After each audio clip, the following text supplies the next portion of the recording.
Hello, minions. Welcome back. Yes, this is what you think it is. Merlin Stergandledor's multiversal viewfinder. Such a primitive device, certainly not needed by yours truly, as a Demilich's mind is capable of multiversal travel on its own. It's one of the many perks. Still, I've noticed that he seems to be able to get more recaps out than me. This cannot stand. So, a little tinkering to slow him down. I do hope he enjoys an overseas knockoff of the Chipmunk Christmas special on repeat, with a minor enchantment to keep him from looking away. It's so good to be bad. That fun aside, it's time to catch up with the goings-on of the Night Below campaign.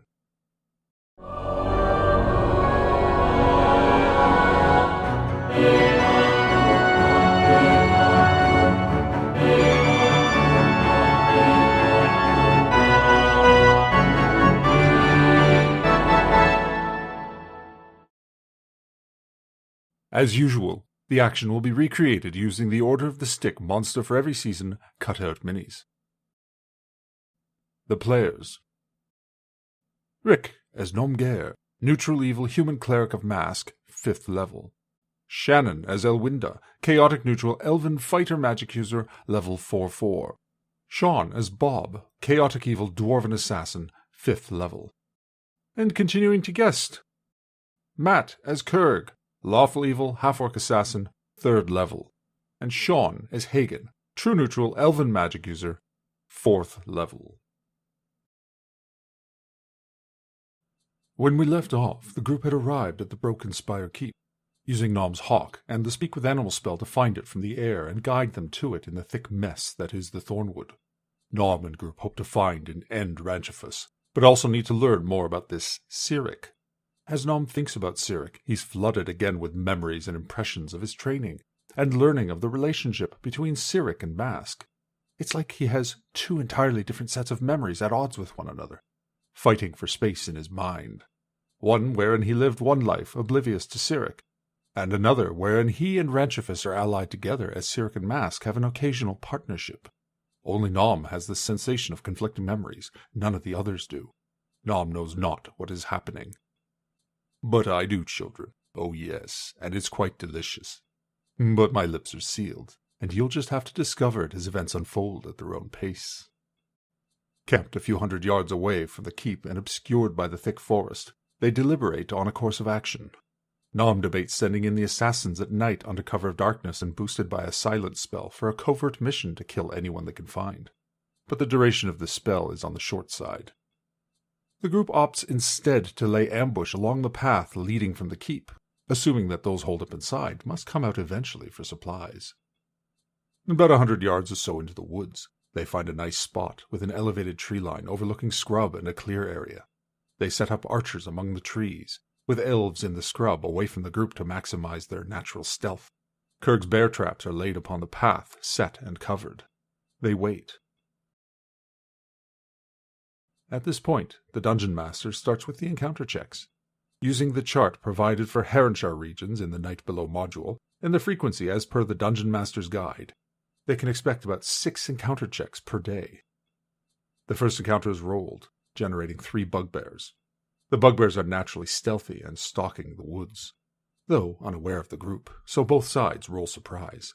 The group scores a 1, which means they are surprised for a segment, but luck is on their side as the bugbears score a 2, meaning the group actually gains a net segment of surprise against the sneaky bugbears. Archers loose volleys of arrows, injuring one of the bugbears, who recover from being surprised and throw spears at Bob, one of which connects for 5 points of damage. The archers loose again, killing 2 bugbears, while the other dives into some brush for cover. In the next round, the cover isn't enough, and volleys of arrows finish him off. Several hours later, the next encounter is a pack of wolves, but the pack wanders off on its own without any conflict. The third encounter happens in the black of night, a group of orcs passing by the elves. The hidden elves have surprise, so Elwinda drops the orcs with a sleep spell.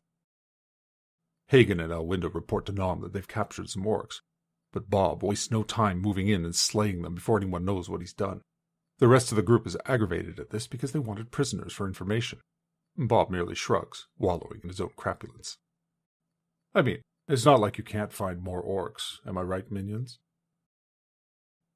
Nom has memorized the Animate Dead spell and reanimates 5 of the 6 orcs as zombies, then uses the zombies as part of the ambush, concealing them near the bear traps along the path.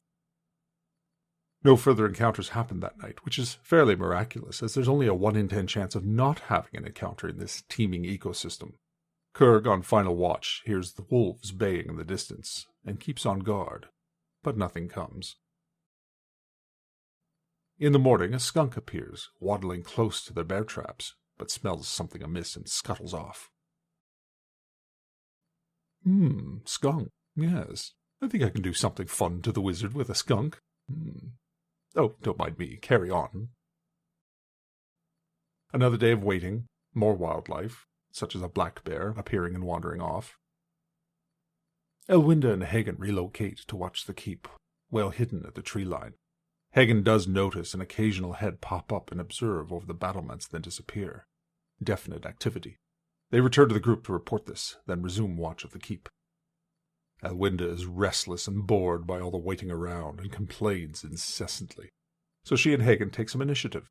They make their own plan to approach the keep from opposite sides at night to get a closer look.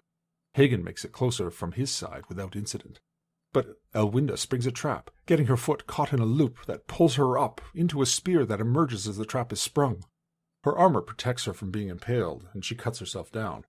But her surprised shriek echoed through the area. Hagen and Elwinda reunite, and there seems to be some activity in the keep. They return to the group at the ambush site and report. At night, Nom prays for new spells. Being a cleric of Mask, he needs to do this at dusk, and learns to speak with the dead in order to gain information from the dead orc. After performing the seance, he's dismayed to learn that the orc he summons doesn't speak common, and the spell is wasted. Hagen remembers that he has a potion of fly, so the group now makes a more aggressive plan. They will send in the zombies to the front gate to hopefully spring some traps. Hagen will fly above, and once the enemies are clustered, use sleep magic. Elwinda will use her sleep on other areas, and the archers will pick off anyone else. They initiate the plan at night, and it goes exceedingly well. As the group keeps the zombies in their original gear, they are mistaken for living orcs who are allied with the bandits. To the group's delight, a guard at the gate sees the orcs and calls out that it's the Bloodskulls and to open up immediately. From his vantage point above, Hagen sees a figure run from one building to the next. Hagen spots the enemies spread out, but once the front gates are open, they move up to the front battlements, and he launches his sleep magic, getting a war dog and his leash holder. Elwinda sleeps too on the battlements. The zombies attack the two at the gates, injuring but not killing them. The archers kill a third bandit on the battlement, who falls to the ground with a satisfying crash. Next round, the two at the gates withdraw, but shots from the group from behind the zombies kills one. Hagen has now flown down into the courtyard, and the other is caught off guard. Hagen dual wields his daggers, and with some good rolls finishes the injured warrior off, then performs the killing blow on the war dog and the dog handler. Kurg and Bob scale the walls to get at the two archers on the battlements. With Kurg under instructions not to let Bob kill them outright, they are to bind them. They want prisoners. They quickly use the amulet to see if anyone has magic, and they find a single magical longsword. The group rallies up, prepared to plunge deeper into the keep. And the session ends there.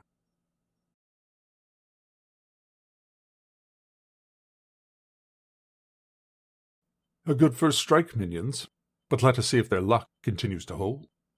The group has made fairly short work of the Outer Keep residents, which was to be expected in this situation, as the PCs are of a higher level of experience than is expected by the module. This is not a concern, however, as things will escalate quite sufficiently. The decision to stay in the woods and lay an ambush didn't yield the fruit they'd hoped, but certainly did work out in their favor. The orcs created some great zombie meat shields for the group, and now that the team has breached the keep with no casualties, they're in quite an advantageous position to press forward into the keep for the next part of the confrontation. The Thornwood forest is quite dangerous, however. With only a 1 in 10 chance of not encountering something during each check, smaller, low-level groups can expect to be overwhelmed quite rapidly. Not that I disapprove. Untamed wilderness should be dangerous, minions. The trap setup I find a little underbaked. The book simply says there's a 50% chance of setting off traps unless the players figure out the bandit's path or discover them through other means. But that's it. 2 kinds of traps with no other specifics. My issue with this is that I feel it might have benefited more from specific locations laid out, or a more detailed metric for setting off the traps. They are decidedly deadly to players, though, as Elwinda almost discovered. Though the dice were with them when they sent the zombies forth, a mathematically improbable feat that I was simply agog at. But then this is why we play the game, isn't it, minions? So they've breached the keep, defeated the first wave of opponents, and were catching their wits for the next stage of the assault. They even got a magical longsword out of it. Not that any of them need one at this point. The little bit of intrigue around Nom and his fuzzy memory is a combination of effects related to the overarching events presented in the module, but also something the DM is cooking up that is outside of the printed text. Part of what makes this game so good is the flexibility it allows for creating intrigue. But enough of that. I've already said too much. Next up, they plunge deeper into the Broken Spire Keep to finally meet the apostate Ranchifus face to face, and maybe get some answers. Only time will tell, minions. Only time will tell. And with that, ta-ta for now.